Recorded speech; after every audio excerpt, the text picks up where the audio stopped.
जय हिंद दोस्तों। बीपीएससी के पीवाईक्यू क्वेश्चंस की रिवीजन सीरीज में हम आज एक कदम और आगे बढ़ रहे हैं और आज हम पॉलिटी से रिलेटेड क्वेश्चंस पे डिस्कशन स्टार्ट करेंगे। पॉलिटी के लगभग 6 से 7 क्लासेस होंगे जिसमें बीपीएससी के जो भी पिछले 4 से 5 साल के एग्जाम्स में क्वेश्चन पूछे गए हैं वो सारे क्वेश्चंस को हम यहाँ टॉपिक वाइज डिस्कस करेंगे और उन टॉपिक्स पे हम डिटेल एक्सप्लेनेशन भी देंगे जिससे आपके आने वाले एग्जाम्स जैसे टीआरई 4, इसके बाद 72nd बीपीएससी, एडीओ एग्जाम्स, इसमें आपको बहुत ज्यादा हेल्पफुल हो सके। तो फिर शुरू करते हैं आज का हम अपना पॉलिटी का रिवीजन सीरीज।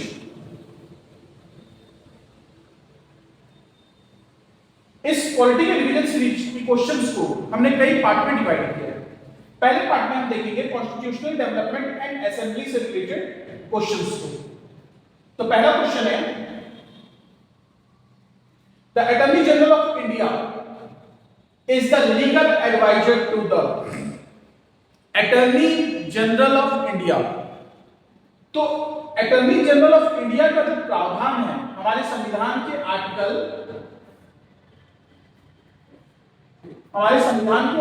76 में बताया है कि आर्टिकल 76 के तहत हमारे संविधान में एक पद की स्थापना की गई जो अटॉर्नी जनरल कहलाएंगे और ये भारत सरकार के सर्वोच्च विधि अधिकारी होंगे। लीगल, एक तरह से लीगल एडवाइजर होते हैं इंडियन गवर्नमेंट के, ठीक है। तो आर्टिकल 76 के तहत इनकी नियुक्ति होती है। अच्छा, इनकी नियुक्ति राष्ट्रपति महोदय के द्वारा, महामहिम राष्ट्रपति महोदय के द्वारा इनकी नियुक्ति की जाएगी। नियुक्ति किसके द्वारा की जाएगी? अपॉइंटमेंट राष्ट्रपति के द्वारा। लेकिन किसके सलाह पर की जाएगी? तो ये की जाएगी प्राइम मिनिस्टर की सलाह पर। प्राइम मिनिस्टर के सलाह पर राष्ट्रपति महोदय के द्वारा अटॉर्नी जनरल की नियुक्ति की जाएगी।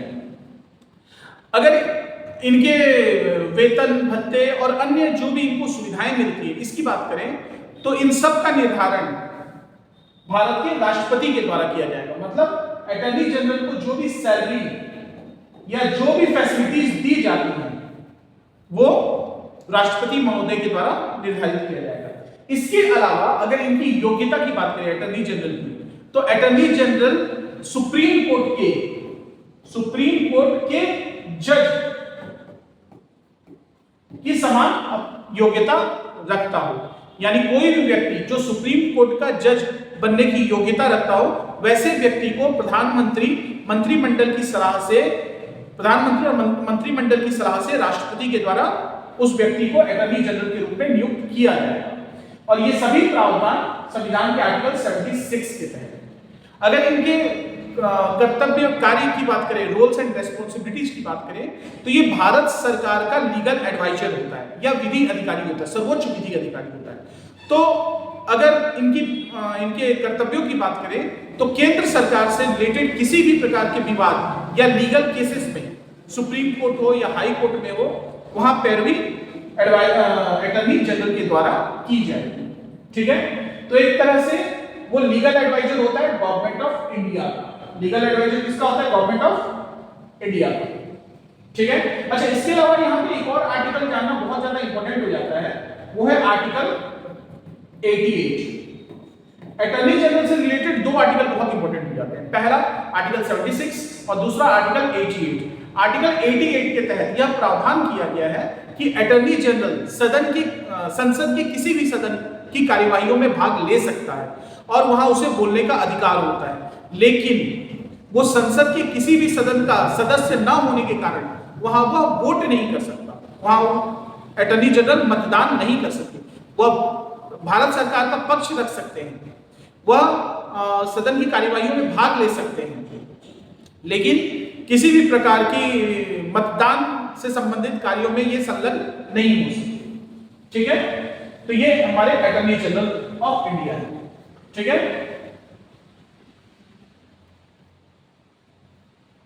सेकंड क्वेश्चन देखें तो who was the president of constituent assembly of India. India की कॉन्स्टिट्यूएंट असेंबली में प्रेसिडेंट किसे नियुक्त किया गया था।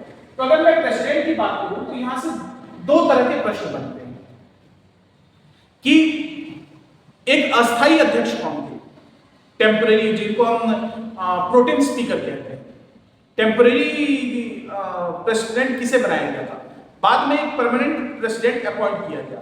तो टेम्पररी या अस्थायी अध्यक्ष की बात करें, अस्थायी अध्यक्ष की बात करें तो डॉक्टर सच्चिदानंद सिन्हा, डॉक्टर सच्चिदानंद सिन्हा को अस्थायी अध्यक्ष के रूप में 9 दिसंबर 1946 को नियुक्त किया गया। जबकि 2 दिन बाद डॉक्टर राजेंद्र प्रसाद को, डॉक्टर राजेंद्र प्रसाद को स्थायी अध्यक्ष के रूप में नियुक्त किया गया। तो यहां पे प्रेसिडेंट ऑफ कॉन्स्टिट्यूएंट असेंबली की बात कर रहा है तो डॉक्टर राजेंद्र प्रसाद होंगे, डॉक्टर राजेंद्र प्रसाद स्थायी अध्यक्ष होंगे। ठीक है, आगे बढ़ते। अच्छा, कॉन्स्टिट्यूएंट असेंबली की बात करें तो 1946 में जब कॉन्स्टिट्यूएंट असेंबली बना तो इसमें 389 मेंबर्स थे, जिसमें से 296 मेंबर्स ब्रिटिश प्रांतों से चुने गए, जबकि बचे हुए जो 93 मेंबर्स थे उनका चुनाव, उनकी नियुक्ति या उनका मनोनयन भारत की प्रोविंसेस से किया गया। ठीक है, हाँ, next, the expression union of states in the Indian Constitution was borrowed from which country's constitution? तो इंडिया का यूनियन ऑफ स्टेट कंसेप्ट किस देश के संविधान से लिया गया है? तो इसका सही आंसर है कनाडा के संविधान से लिया गया है। ठीक है, तो यूनियन ऑफ स्टेट का कंसेप्ट भारतीय संविधान में कनाडा के संविधान से जोड़ा गया या वहीं से प्रेरित है। ठीक है, तो अगर मैं बात करूं कि भारतीय संविधान का मुख्य स्रोत क्या है, जब 1950 में संविधान बने, 1950 में जो इंप्लीमेंट हुआ संविधान, इसका मुख्य स्रोत था गवर्नमेंट ऑफ इंडिया एक्ट 1935। इसके अलावा Canada, Britain, America, Russia, Australia, Germany, south Africa जैसे कई, फ्रांस जैसे कई महत्वपूर्ण देशों के संविधान को स्टडी करने के बाद वहां पे जो भी महत्वपूर्ण प्रावधान भारत के परिप्रेक्ष्य में इंप्लीमेंट किए जा सकते थे, उन प्रावधानों को भारतीय संविधान में जगह दिया गया। जैसे अगर मैं कनाडा की बात करूं तो कनाडा से आर्टिकल 1, आर्टिकल 248 और इसके बाद राज्यपाल का पद, गवर्नर, और उसके बाद संघीय शासन व्यवस्था। केंद्र मतलब ऐसा समझिए कि जहां केंद्र मजबूत हो, ऐसी संघीय शासन व्यवस्था का प्रावधान भी इसी कनाडा से प्रेरित है, यानी संघीय शासन व्यवस्था यही से प्रेरित। इसके अलावा गवर्नर का जो पद है वो भी, गवर्नर की जो भी नियुक्ति होती है राज्यों में राष्ट्रपति महोदय के द्वारा, वो भी कनाडा के संविधान से प्रेरित है। इसके अलावा आर्टिकल 1 के तहत, मतलब अगर हम भारतीय संविधान के आर्टिकल 1 की बात करें जहां पे भारत राज्यों का संघ होगा, ये प्रावधान भी कनाडा के संविधान से प्रेरित है। और सबसे महत्वपूर्ण जो अवशिष्ट शक्तियां हैं, ऐसी शक्तियां, जैसे जब शक्ति का विभाजन किया गया, केंद्र सूची, राज्य सूची, संवर्ती सूची, तो इस शक्ति के विभाजन के दौरान एक और सूची बनाई गई, अवशिष्ट शक्तियां बोलकर, यानी ऐसे विषय जो केंद्र सूची, राज्य सूची या संवर्ती सूची का हिस्सा नहीं है, union list concurrent list and state list का पार्ट नहीं है, वैसे विषयों पे नियम कानून विधि बनाने का अधिकार संसद को होगा। तो उस अवशिष्ट शक्तियों रेसिडुअल लिस्ट की बात कनाडा के संविधान से प्रेरित है। इसके अलावा अगर ब्रिटेन की बात करें तो ब्रिटेन से हमने संसदीय शासन व्यवस्था लिया, एकल नागरिकता हमने लिया।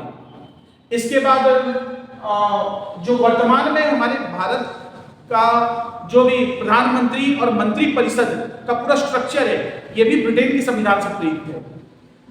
इसके बाद संघीय संविधान की सर्वोच्चता, विधि की सर्वोच्चता, विधि का कानून, विधि का कानून व्यवस्था, ये सब ब्रिटेन के संविधान से लिया गया है।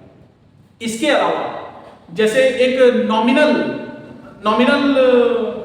जैसे भारत में हमारे जो भी कार्यकारी शक्तियां हैं, एग्जीक्यूटिव पावर्स है, उसका नॉमिनल अध्यक्ष कौन है, नॉमिनल हेड कौन है, तो वो है राष्ट्रपति महोदय।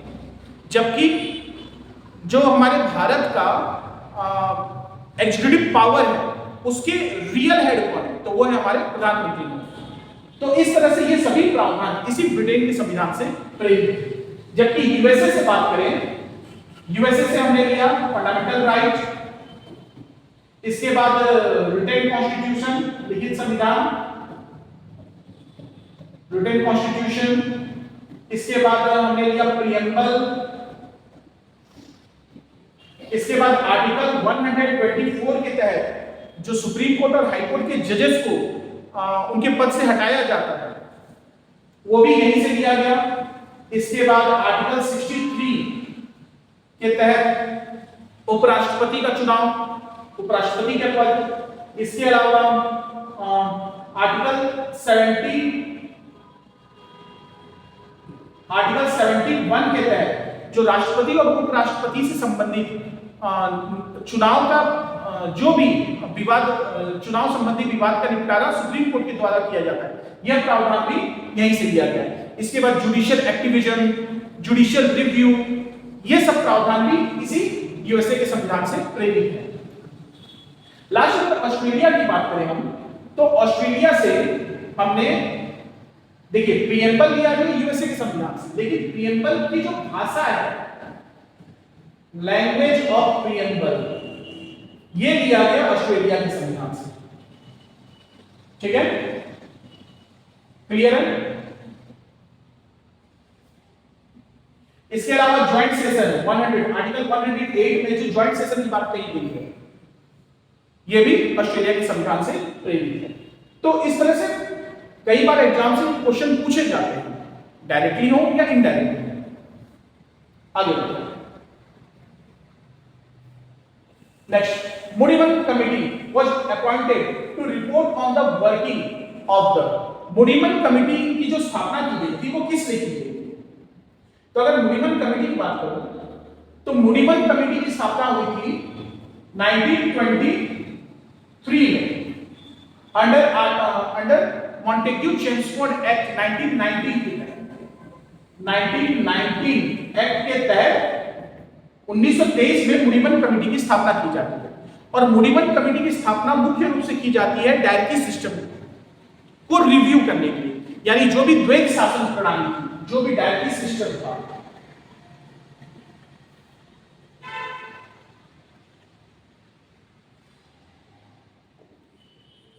जो भी डायरेक्टरी सिस्टम था, जिसको हम लोग द्वैत शासन प्रणाली कहते हैं, द्वैत शासन प्रणाली, इसको रिव्यू करने के लिए मुडिमन कमेटी की स्थापना की गई थी। द्वैत शासन प्रणाली की बात करूं तो 1919 के एक्ट में केंद्र में द्वैत शासन प्रणाली, डुअल गवर्नमेंट एस्टैब्लिश किया गया, जबकि प्रांतों में, राज्यों में डायरेक्टरी सिस्टम एस्टैब्लिश की गई, जहां पे प्रांत से रिलेटेड जो भी विषय थे उसको दो कैटेगरी में डिवाइड कर दिया गया। एक थे reserve subjects,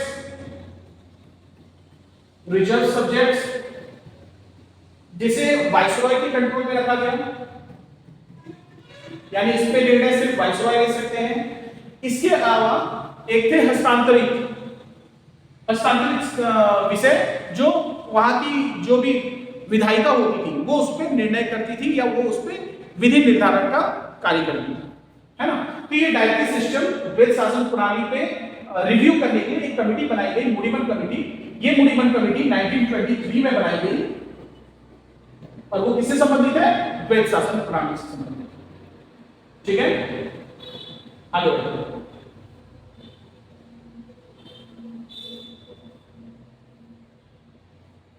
next, number 5, under the government of India in 1935, who was the first elected chairman of Bihar Legislative Council? तो आर्टिकल 1935 के तहत जो बिहार लेजिस्लेटिव काउंसिल बना, उस बिहार लेजिस्लेटिव काउंसिल के हेड, पहले हेड कौन? Who was the first elected chairman? First elected chairman of Bihar Legislative Council.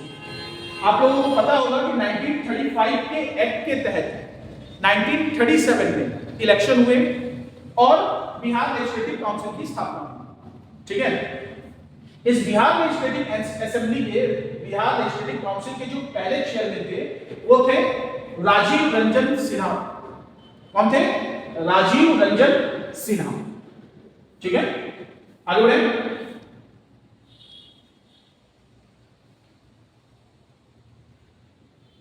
Next, who described the government of India in 1935 as a charter of slavery? अच्छा, अगर 1935 के act की बात करूं तो आप लोगों को याद होगा कि 1936 में ओडिशा बिहार से अलग हो गया और ओडिशा एक अलग प्रांत बना, एक अलग राज्य बना। 1912 में बिहार एक अलग राज्य बना बंगाल से अलग होकर, लेकिन तब बिहार, झारखंड और ओडिशा ये तीनों एक ही प्रांत थे, एक ही राज्य थे। लेकिन 1936 में ओडिशा बिहार से अलग राज्य बन गया, जबकि 2000 में, सन 2000 में 15 नवंबर सन 2000 में झारखंड बिहार से अलग होकर एक अलग राज्य बना, ठीक है। तो 1935 के जो भी कानून थे, 1935 का भारत शासन अधिनियम जो था, उस अधिनियम को चार्टर ऑफ स्लेवरी किसने कहा? चार्टर ऑफ स्लेवरी किसने कहा था? महात्मा गांधी, नेताजी सुभाष चंद्र बोस, मौलाना हसरत Mohani, more than one, none of the above. तो इसका आंसर हो जाएगा नॉन ऑफ द अबव, क्योंकि ये स्टेटमेंट पंडित जवाहरलाल नेहरू के, पंडित जवाहरलाल नेहरू,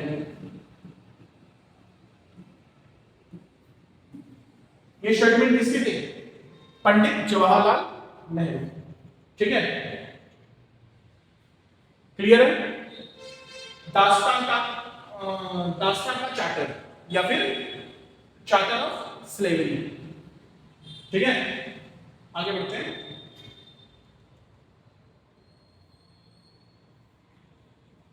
नेक्स्ट पार्ट में अगर हम एंटर करें तो यहाँ पे एग्जीक्यूटिव से रिलेटेड क्वेश्चंस देखेंगे, जिसमें president, prime minister, council of ministers के बारे में हम डिस्कस करेंगे। तो क्वेश्चन नंबर 6 कहता है, while appointing the prime minister the president selects. तो जब प्राइम मिनिस्टर का चुनाव करना होता है या प्राइम मिनिस्टर की जो नियुक्ति की जाती है राष्ट्रपति महोदय के द्वारा, तो वो किस आधार पे की जाती है? तो सबसे पहले मैं ये बता दूं कि भारत में प्रधानमंत्री का चुनाव नहीं होता, भारत में प्रधानमंत्री का चुनाव नहीं होता, बल्कि प्रधानमंत्री की नियुक्ति होती है। और प्रधानमंत्री की नियुक्ति उस दल से होती है जिसको बहुमत प्राप्त हो, यानी बहुमत प्राप्त दल का जो नेता होगा उसे प्रधानमंत्री के रूप में राष्ट्रपति जी के द्वारा नियुक्त किया जाएगा। और प्रधानमंत्री की सलाह पर मंत्रियों की नियुक्ति राष्ट्रपति महोदय के द्वारा आर्टिकल 75 के तहत की जाएगी, ठीक है। तो यहां पे हमें क्या क्या इंफॉर्मेशन मिला? पहला, पीएम का अपॉइंटमेंट कौन करेगा? पीएम का अपॉइंटमेंट कौन करेगा? तो वो करेंगे राष्ट्रपति महोदय। किस आधार पे? तो ये करेंगे बहुमत प्राप्त दल के नेता के लिए। जो भी बहुमत, मतलब अगर लोकसभा की स्ट्रेंथ 545 है, 545 है, तो लगभग 273 सीट, 273 या इससे ज्यादा सीट जिस भी पॉलिटिकल पार्टी को मिली होगी, उस पॉलिटिकल पार्टी का जो भी लीडर होगा जिसे वो पॉलिटिकल पार्टी सपोर्ट करे एज ए प्राइम मिनिस्टर, उस व्यक्ति को प्राइम मिनिस्टर के रूप में राष्ट्रपति के द्वारा नियुक्त किया जाएगा। एक और चीज, यदि कोई भी पॉलिटिकल पार्टी को बहुमत नहीं मिलता है, यानी कोई भी राजनीतिक दल बहुमत का आंकड़ा नहीं छू पाती, तो उस कंडीशन में राष्ट्रपति यह देखते हैं कि किस गठबंधन की सरकार, मतलब कौन से राजनीतिक दल का गठबंधन ने बहुमत का आंकड़ा पार किया है, और जिस भी राजनीतिक दल, जिस भी गठबंधन ने बहुमत का आंकड़ा पार किया, उसके नेता को प्रधानमंत्री के रूप में नियुक्त किया जाएगा। तो अगर यहां पे हम ऑप्शंस देखें, लीडर ऑफ द अलायंस और party that has the support of the majority in Lok Sabha, the leader of the largest party in the Rajya Sabha, Rajya Sabha से कोई मतलब नहीं है, लोकसभा में जिसकी बहुमत होती है वही दल सरकार बनाता है। यानी एक हमने पढ़ा है आर्टिकल 75, जिसमें प्रधानमंत्री और उनकी पूरी मंत्रिमंडल, प्रधानमंत्री और उनकी पूरी मंत्रिमंडल लोकसभा के प्रति सार्वजनिक रूप से जिम्मेदार होती है। यानी प्रधानमंत्री और मंत्री परिषद के द्वारा जो भी डिसीजन लिए जाएंगे, जो भी कार्य किए जाएंगे, वो सब जनता के सम्मुख रखा जाएगा लोकसभा में। यानी जनता को उस डिसीजन से अवगत कराया जाएगा, कहां? लोकसभा में। यानी लोकसभा में वो सार्वजनिक रूप से जिम्मेदार होते हैं। इसके अलावा नेक्स्ट होता है, अच्छा, leader of the largest party. Largest party से कोई मतलब नहीं है, क्योंकि अगर उसे मेजोरिटी नहीं मिली तो फिर लार्जेस्ट पार्टी सरकार नहीं बना सकती। अच्छा, leader of the largest party in the alliance with secures, नहीं, वो अलायंस के लीडर को बुलाते हैं, ना कि अलायंस में जो लार्जेस्ट पार्टी है। तो आंसर हो जाएगा लीडर ऑफ द अलायंस और party that has the support of the majority इन लोकसभा। ठीक है। अच्छा, अगर यहां से आगे बढ़े तो प्रधानमंत्री से रिलेटेड हम कुछ आर्टिकल यहां पे डिस्कस करेंगे। ठीक है। तो सबसे पहले अगर प्रधानमंत्री की बात करें तो प्रधानमंत्री से रिलेटेड आर्टिकल एक आता है 74, एक आता है 75, 77, 78, 85, 86, इसके बाद 87, फिर आता है 111, 112, फिर 123, ठीक है, और एक और आर्टिकल आता है आर्टिकल 53। तो प्रधानमंत्री से रिलेटेड ये सारे आर्टिकल या मंत्री परिषद से रिलेटेड ये सारे आर्टिकल इंपॉर्टेंट है। सबसे पहले आर्टिकल 74 की बात करें तो राष्ट्रपति को उनके काम में सहयोग करने के लिए, राष्ट्रपति को उनके कार्यकारी जो शक्तियां उन्हें मिली हैं उस काम में सहयोग करने के लिए प्रधानमंत्री और मंत्री परिषद की नियुक्ति की जाएगी, prime minister and council of ministers, है ना। लेकिन ये नियुक्ति आर्टिकल 75 के तहत, आर्टिकल 75 के तहत प्राइम मिनिस्टर और काउंसिल ऑफ मिनिस्टर्स की नियुक्ति होगी। एक और चीज, प्राइम मिनिस्टर और मंत्री परिषद निजी तौर पर राष्ट्रपति के प्रति जिम्मेदार होते हैं। यानी राष्ट्रपति प्रधानमंत्री और मंत्री परिषद से किसी भी विषय पे कभी भी जानकारी मांग सकते हैं और उन्हें जानकारी देना होगा। दूसरी चीज, प्रधानमंत्री और मंत्री परिषद सार्वजनिक रूप से लोकसभा के प्रति जिम्मेदार होते हैं। यानी लोकसभा में अगर इस जो प्रधानमंत्री और मंत्री परिषद है उनको बहुमत होगा तब वो सरकार चलाएंगे, यदि उन्हें बहुमत नहीं होगा तो वो सरकार वहीं पे डिसॉल्व हो जाएगी। नेक्स्ट आता है 77, यानी सरकार जो भी काम करेगी वो राष्ट्रपति के नाम पे किया जाएगा, ऑन बिहाफ ऑफ राष्ट्रपति, प्रेसिडेंट। यानी सरकार जो भी काम करेगी वो राष्ट्रपति के नाम पर करेगी। भारत सरकार के जो भी किसी भी देश के साथ जो भी संबंध है, जो भी ट्रीटी किए जाते हैं, जो भी एग्रीमेंट होते हैं, वो सारे भारत सरकार राष्ट्रपति के नाम से करती है।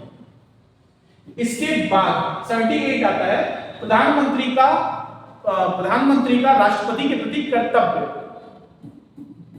प्रधानमंत्री का प्रेसिडेंट के प्रति कर्तव्य जो है। इसके बाद 85 की बात करें तो 85 में संसद के सत्र को आहूत करना, संसद के सत्र को समाप्त करना और संसद के सत्र को विघटन करना, ये तीनों शामिल हैं। 85 आर्टिकल 85 में संसद के सत्र को आहूत करना, संसद के सत्र को डिसॉल्व करना, ये सारी शक्तियां राष्ट्रपति के अंडर में। लेकिन राष्ट्रपति प्रधानमंत्री और मंत्री परिषद की सलाह के आधार पर संसद का सत्र आहूत करते हैं या संसद का सत्र डिसॉल्व करते हैं। यदि प्रधानमंत्री के पास या मंत्रिपरिषद के पास बहुमत है लेकिन फिर भी प्रधानमंत्री ऐसी सलाह दे कि वर्तमान लोकसभा को समाप्त कर दिया जाए, डिसॉल्व कर दिया जाए, तो राष्ट्रपति ऐसा कर सकते हैं। ठीक है, तो ये डिसीजन प्रेसिडेंट प्रधानमंत्री की सलाह पर लेते हैं। ठीक है, नेक्स्ट आता है 86। तो 86 में राष्ट्रपति का अभिभाषण की बात कही गई है कि राष्ट्रपति किसी भी सदन को या संसद के संयुक्त सदन को अभिभाषण देंगे संयुक्त सदन में। 86 की बात करें तो 86 में राष्ट्रपति के विशेष अभिभाषण की बात की गई है। यानी संसद का जो पहला सत्र होता है, जब संसद का चुनाव, लोकसभा का जो चुनाव होता है, लोकसभा के चुनाव के बाद जो पहली बैठक होती है, उस बैठक को राष्ट्रपति संबोधित करते हैं। इसके अलावा जो बजट सेशन होता है, बजट सेशन का जो पहला मीटिंग होता है, पहला सेशन होता है, उसको भी कौन, राष्ट्रपति महोदय, उसको अभिभाषण के साथ, राष्ट्रपति महोदय के अभिभाषण के साथ उसकी शुरुआत होती है। तो ये विशेष अभिभाषण के रूप में आता है। फिर उसके बाद नहीं, ये अभिभाषण 86 और 87 विशेष अभिभाषण है। 85 में वो संसद का सत्र आहूत करना है। इसके बाद आर्टिकल 111 में राष्ट्रपति महोदय की वीटो पावर की बात की गई है। तो राष्ट्रपति महोदय की जो भी वीटो पावर होगी, सामान्यतः वो उसका प्रयोग प्रधानमंत्री और मंत्री परिषद की सलाह के आधार पर करते हैं। ठीक है, इसके बाद आर्टिकल 112 जो बजट पेश किया जाता है, आर्टिकल 112 में बजट की बात की गई है। तो उस बजट जो भी पेश किया जाता है संसद के सम्मुख, वो राष्ट्रपति महोदय की अनुमति के बाद, यानी राष्ट्रपति महोदय के हस्ताक्षर के बाद सदन में प्रस्तुत किया जाता है, लोकसभा में प्रस्तुत किया जाता है। इसके बाद आर्टिकल 123 की बात करें तो राष्ट्रपति महोदय यहाँ पे ऑर्डिनेंस जारी कर सकते हैं, यानी अध्यादेश ला सकते हैं। तो ये अध्यादेश प्रधानमंत्री और मंत्री परिषद के सलाह के आधार पर लाया जाता है, जब संसद के दोनों सत्र वहां पे छुट्टी में हुई, तरह से वहां कोई मतलब सदन सत्र का समापन हो चुका हो, उस कंडीशन में राष्ट्रपति महोदय आर्टिकल 123 के तहत ऑर्डिनेंस या अध्यादेश ला सकते हैं। और लास्ट आता है आर्टिकल 53। आर्टिकल 53 राष्ट्रपति की कार्यकारी शक्तियां, एग्जीक्यूटिव पावर्स के बारे में बताते हैं। और ये जो एग्जीक्यूटिव पावर होते हैं, इसके नॉमिनल हेड राष्ट्रपति महोदय होते हैं, जबकि रियल हेड प्रधानमंत्री होते हैं। एग्जीक्यूटिव पावर, कार्यकारी शक्ति। तो ये प्रधानमंत्री से रिलेटेड सारे आर्टिकल्स। नेक्स्ट आता है which among the following articles speaks about the impeachment of the president of India। तो इनमें से कौन सा आर्टिकल इंपीचमेंट की बात करता है? तो इनमें से आर्टिकल 61 इंपीचमेंट की बात करता है। आर्टिकल 61 क्या है?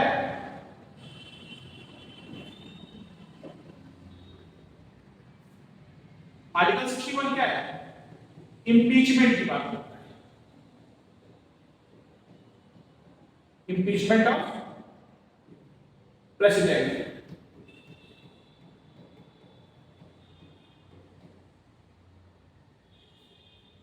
दूसरा आर्टिकल 54 की अगर हम बात करें, ठीक है ना, तो आर्टिकल 54 राष्ट्रपति के निर्वाचन की बात करता है, राष्ट्रपति का निर्वाचन या निर्वाचक मंडल की बात करता है। आर्टिकल 72 की बात करें तो राष्ट्रपति के जुडिशियल पावर की बात करता है, यानी राष्ट्रपति के पास जो भी क्षमादान की शक्तियां हैं, वो आर्टिकल 72 के तहत मेंशन की गई है। इसके बाद आर्टिकल 75 की बात करें तो राष्ट्रपति महोदय आर्टिकल 75 के तहत प्रधानमंत्री और प्रधानमंत्री की सलाह पर मंत्रिमंडल की नियुक्ति करते हैं। ठीक है, आगे बढ़ते हैं। पार्लियामेंट्री एग्जीक्यूटिव मीन्स, तो पार्लियामेंट्री एग्जीक्यूटिव का मतलब होता है संसदीय कार्यकारिता, है ना। तो संसदीय कार्यकारी व्यवस्था जो है उसका मतलब क्या है? तो उसका अर्थ होता है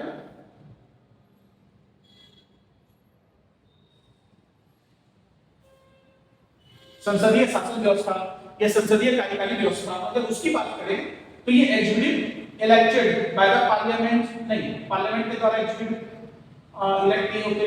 executive that is dependent on support of the majority in the parliament. ये मेजॉरिटी पार्लियामेंट में ना सब कुछ खेल मेजॉरिटी का है।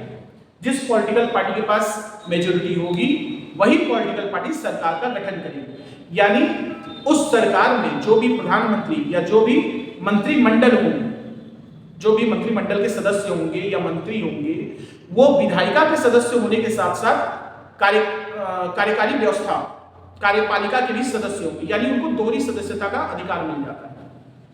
ठीक है, मतलब जितने भी एमपी हैं वो विधायी सदस्य होंगे, लेकिन जो सरकार में जो प्रधानमंत्री होते हैं या मंत्रिमंडल में जो भी मंत्रीगण होते हैं वो विधायी सदस्य होने के साथ साथ कार्यपालिकाई सदस्य भी होते हैं।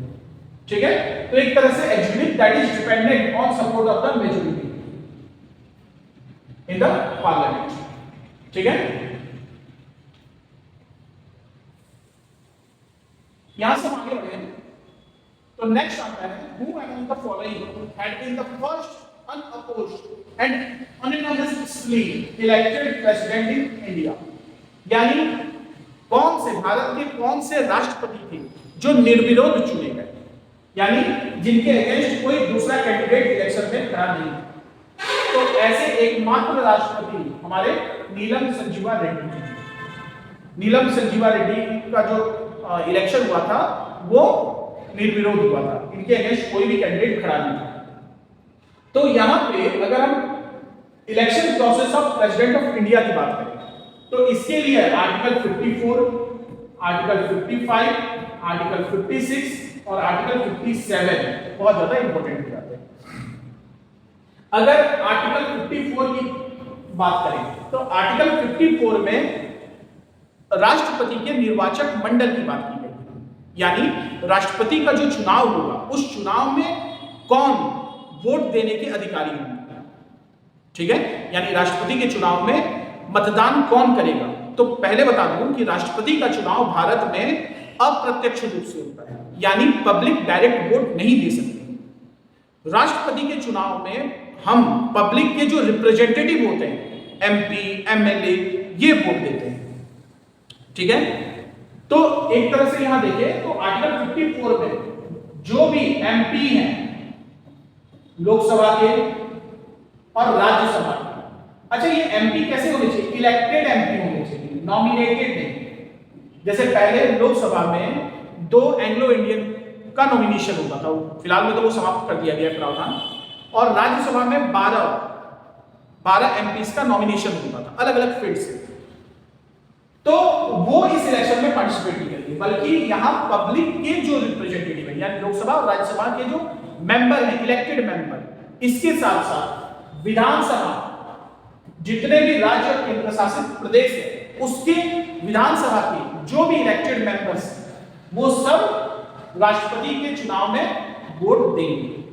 अच्छा, विधानसभा जैसे यूनियन टेरिटरीज की बात करूं तो जैसे दिल्ली, पौंडीचेरी और जम्मू कश्मीर यूनियन टेरिटरीज है, तो इसके विधानसभा के इलेक्टेड मेंबर वोट करेंगे, लेकिन बाकी यूनियन टेरिटरीज में तो कोई विधानसभा नहीं है, तो वहां से कोई भी रिप्रेजेंटेशन राष्ट्रपति के इलेक्शन में पार्टिसिपेट नहीं करता।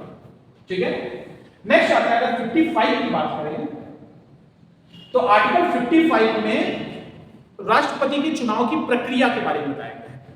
तो राष्ट्रपति का जो चुनाव होता है वो अप्रत्यक्ष रूप से एकल संक्रमणीय मत पद्धति के आधार पर होता है।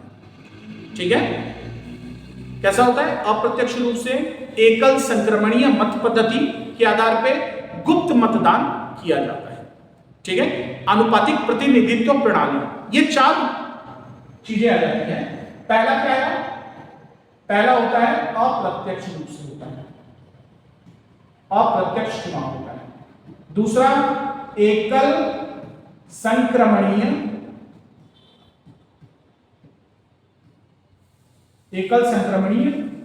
मत पद्धति।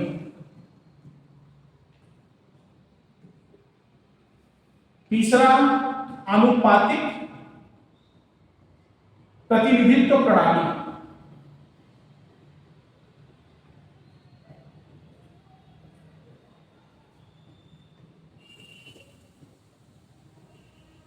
और चौथा गुप्त मतदान के आधार पे चुनाव होता है। ठीक है, अच्छा ये सब क्या है इसके हम और कभी दूसरे क्लास में डिटेल में डिस्कस करेंगे, स्पेशली ये जो पार्ट एकल संक्रमणीय मत पद्धति और आनुपातिक प्रतिनिधित्व प्रणाली। तो ये आर्टिकल 55 के तहत इसको बताया गया है। अगर आर्टिकल 56 की बात करें तो आर्टिकल 56 में राष्ट्रपति का टेन्योर बताया गया, प्रेसिडेंट का टेन्योर यानी इनका कार्यकाल। तो राष्ट्रपति का कार्यकाल उनके शपथ ग्रहण से अगले 5 साल तक होता है। ठीक है, राष्ट्रपति का कार्यकाल उनके शपथ ग्रहण समारोह के दिन से लेकर अगले 5 साल तक उनका कार्यकाल निर्धारित रहता है। लेकिन इससे पहले राष्ट्रपति स्वयं त्यागपत्र देकर या राष्ट्रपति महोदय की किसी आपातकालीन परिस्थितियों में मृत्यु के आधार पर, ठीक है ना, या वहां पे इम्पीचमेंट के आधार पे उनका कार्यकाल 5 वर्ष से पहले भी समाप्त किया जा सकता है। ठीक है, तो ये उनके कार्यकाल को बताता है, टेन्योर। अच्छा एक और बात जानना यहाँ जरूरी है कि 5 साल बाद इलेक्शन होंगे। मान लीजिए इलेक्शन होने में 2-4 महीने की डिले हो गई किसी कारण से, कारणवश कि कुछ हुआ और इलेक्शन 2-4-6 महीने लेट हो गए, तो क्या राष्ट्रपति 5 साल का टेन्योर खत्म होने के बाद अपना पद से वो हट जाएंगे? कमेंट करिए, क्या 5 साल का कार्यकाल समाप्त होने के बाद और यदि इलेक्शन ऑर्गेनाइज नहीं किए गए इलेक्शन कमीशन ऑफ इंडिया के बाद, तो क्या राष्ट्रपति का पद रिक्त हो जाएगा? कमेंट। आर्टिकल 57 कहते हैं राष्ट्रपति का पुनर्निर्वाचन यानी राष्ट्रपति जितनी बार चाहे, मतलब एक व्यक्ति जो भारत का नागरिक हो वो जितनी बार चाहे राष्ट्रपति बन सकता है। यहां पे अमेरिकी संविधान से भारत का संविधान कुछ अलग प्रावधान करता है। अमेरिकी संविधान में अमेरिका के राष्ट्रपति के रूप में एक व्यक्ति अपने जीवन काल में अधिकतम 2 बार ही राष्ट्रपति बन सकता है, जबकि भारतीय संविधान में इस प्रकार की कोई भी लिमिटेशन, रेस्ट्रिक्शन नहीं है। यानी यदि कोई योग्य व्यक्ति है और वो जितनी बार चाहे राष्ट्रपति बन सकता है। और यही कारण है कि डॉक्टर राजेंद्र प्रसाद 12 साल भारत के राष्ट्रपति रहे। ठीक है, अब तक सबसे ज्यादा। तो ये हो गया राष्ट्रपति से रिलेटेड, इलेक्शन से रिलेटेड प्रावधान। यहां से आगे में तो नेक्स्ट आता है पार्लियामेंट जुडिशियरी। तो पार्लियामेंट जुडिशियरी की अगर हम बात करें तो by which amendment the age of retirement of high court जजेस इंक्रीज्ड फ्रॉम 60 टू 62 इयर्स।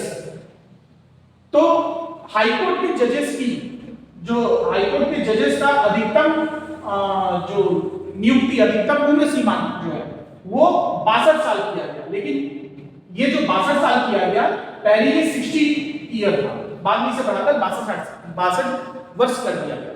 तो ये जो चेंजेस था ये किस संविधान संशोधन के आधार पर किया गया?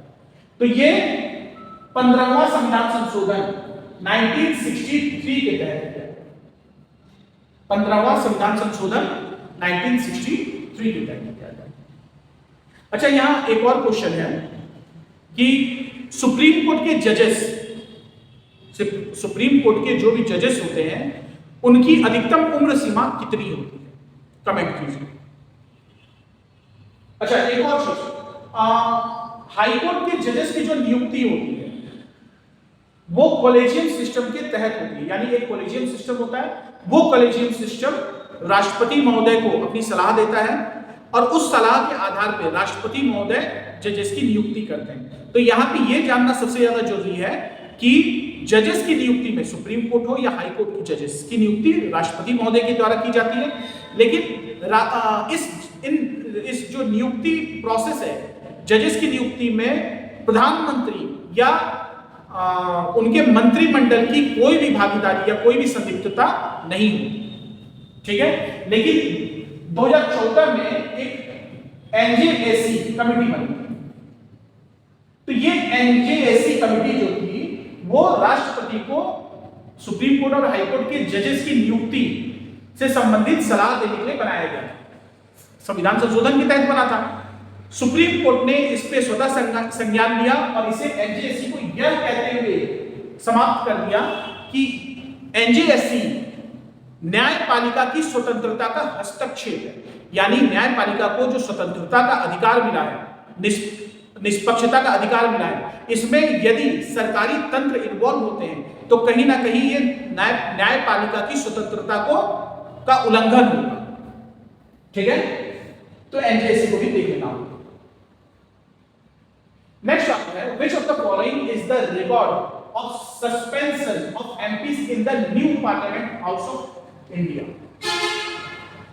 तो अगर MPs के सस्पेंशन की बात करें, ठीक है, कि MPs का सस्पेंशन कौन करता है, तो MPs के सस्पेंशन जैसे अगर वो लोकसभा के सदस्य हैं, लोकसभा के सांसद और राज्यसभा के सांसद, तो अगर राज्यसभा के सांसद है तो उनका सस्पेंशन राज्यसभा के सभापति हमारे भारत के उपराष्ट्रपति जी करेंगे, जबकि लोकसभा के जो भी सांसद हैं उनका सस्पेंशन लोकसभा के अध्यक्ष, वर्तमान में तो ओम बिरला साहब हैं, तो वो करेंगे। ठीक है, तो क्लियर है। तो संविधान की अगर मैं बात करूं तो संविधान में इस प्रकार का कोई भी प्रावधान नहीं है। हमारे भारतीय संविधान में जो भी पार्लियामेंट मेंबर्स हैं उनके सस्पेंशन की कोई भी व्यवस्था या कोई भी प्रावधान भारतीय संविधान में नहीं है, बल्कि यह निर्णय लोकसभा और राज्यसभा के सभापति और अध्यक्ष महोदय इस पे नीतिगत निर्णय लेकर स्वयं करते हैं। यानी एक तरह से एक डिसिप्लिनरी एक रूल बनाया गया है लोकसभा के द्वारा अलग से और राज्यसभा का अलग से। ये दोनों डिसिप्लिनरी रूल लोकसभा और राज्यसभा के कार्य संचालन के लिए जरूरी होती है, तो उस आधार पे लोकसभा और राज्यसभा के सदस्यों का सस्पेंशन किया जाता है। तो ये 2023 का क्वेश्चन था, जहां पे 146 या आई थिंक 47 सांसदों को निलंबित किया गया था संसद की सुरक्षा से रिलेटेड कुछ इशू को ध्यान में रखते हुए। तो ये 146 सांसद जो सस्पेंड किए गए थे, इसको लेकर विपक्ष ने खूब हल्ला मचाया था उस समय, इसलिए उस समय के एग्जाम में पूछा गया था। तो आंसर हो जाएगा 9 का। ठीक है,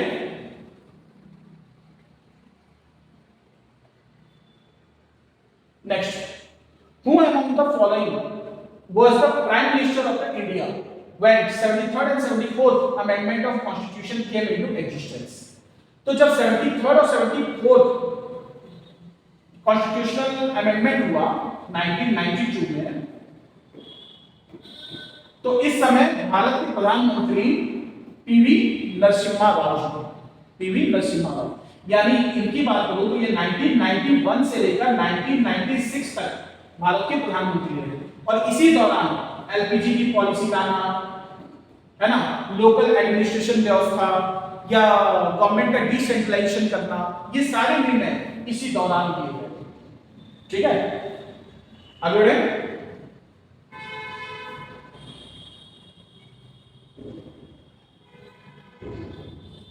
नेक्स्ट आता है, which of the following constitutional amendment in India made judiciary subservient of parliament? यानी इनमें से कौन सा संविधान संशोधन ने जुडिशरी की शक्तियों को लिमिट करने का प्रयास किया, यानी जुडिशरी जो न्यायपालिका है उसकी शक्तियों को सीमित करने का प्रयास किया गया, यानी जुडिशरी की शक्ति को कम करने का प्रयास किया गया। तो ये किया गया था जो 1975 का इमरजेंसी लगाया गया था इंदिरा गांधी जी के द्वारा। तो वो इंदिरा गांधी के टाइम पे 42nd कॉन्स्टिट्यूशनल अमेंडमेंट किया गया, और इसी 42nd कॉन्स्टिट्यूशनल अमेंडमेंट के तहत जुडिशरी की शक्तियों को लिमिट करने का प्रयास किया गया था, जिसमें मेनली ये प्रावधान थे कि आर्टिकल 368 के तहत किए गए संविधान संशोधन न्यायपालिका के दायरे से बाहर आते हैं, यानी न्यायपालिका उसमें हस्तक्षेप नहीं कर सकता।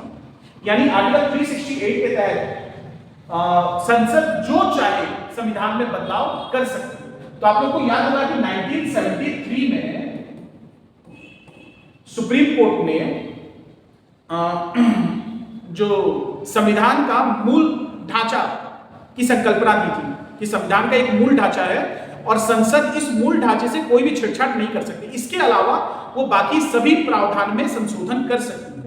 तो इसी को ध्यान में रखते हुए 1998 का सुप्रीम कोर्ट का एक जजमेंट आता है मिनर्वा मिल वाद, और इस जजमेंट में सुप्रीम कोर्ट इस 42nd कॉन्स्टिट्यूशनल अमेंडमेंट के तहत जो भी संशोधन किए गए कि न्यायपालिका संसद के संविधान संशोधन शक्ति में हस्तक्षेप नहीं कर सकता, इस प्रावधान को समाप्त कर दिया गया। इसमें किया गया तो ये 1980 के मिनर्वा मिल वाद में किया गया। ठीक है, तो यहाँ पे तीन इंपॉर्टेंट फैक्ट मिल गए। पहला 42nd कॉन्स्टिट्यूशनल अमेंडमेंट क्या है, दूसरा 1973 का प्रावधान क्या था केशवानंद भारतीवाद, और तीसरा आता है 1980 का मिनर्वा मिल का। तो आज के लिए इतना ही। ठीक है, अब नेक्स्ट क्लास में हम इसके सेकंड पार्ट को आगे बढ़ाएंगे। ठीक है, तब तक प्रिपेयर करते रहिए, तैयारी करते रहिए, और ये जितने भी क्वेश्चन हम यहाँ डिस्कस कर रहे हैं ये बीपीएससी के पीवाईक्यू क्वेश्चंस हैं, यानी 2023 के बाद से जो भी एग्जाम्स बीपीएससी ने कंडक्ट किए उन एग्जाम्स में यहां से क्वेश्चन पूछे गए हैं। और रिसेंटली कुछ सालों में आप लोगों ने देखा है कि बीपीएससी कहीं ना कहीं multi statement based deep question पूछ रही है। यानी अब आप खाली ये लर्न कर लें कि भाई 42nd कॉन्स्टिट्यूशनल अमेंडमेंट कब हुआ था या उसमें क्या क्या मुख्य प्रावधान थे, तो उतना काफी नहीं होगा, आपको उसके बारे में गहन जानकारी होनी चाहिए। और इसके लिए आपको पीवाईक्यू क्वेश्चन को स्टडी करने की जरूरत है कि वो क्वेश्चन पूछ कहां से रहे हैं, क्योंकि क्वेश्चन अब भी उसी टॉपिक से पूछे जाएंगे, बस क्वेश्चन ज्यादा डीप और ज्यादा एनालिटिकल होंगे। तो इसीलिए हमारे साथ जुड़े रहिए। हम धीरे धीरे पॉलिटी, ज्योग्राफी, हिस्ट्री, इकोनॉमिक्स के भी इस तरह के रिवीजन सीरीज स्टार्ट करेंगे। वर्तमान में केमिस्ट्री और बायोलॉजी के रिवीजन चल रहे हैं। ठीक है, पॉलिटी का हमने आज शुरू किया और बाकी सब्जेक्ट्स के भी जल्दी शुरू हो जाएंगे। और अगले 1 से 1.5 महीने में हम ये सारे क्वेश्चंस जो 2026 तक जितने भी एग्जाम हुए बीपीएससी के, इसे खत्म करने की कोशिश करेंगे। जय हिंद।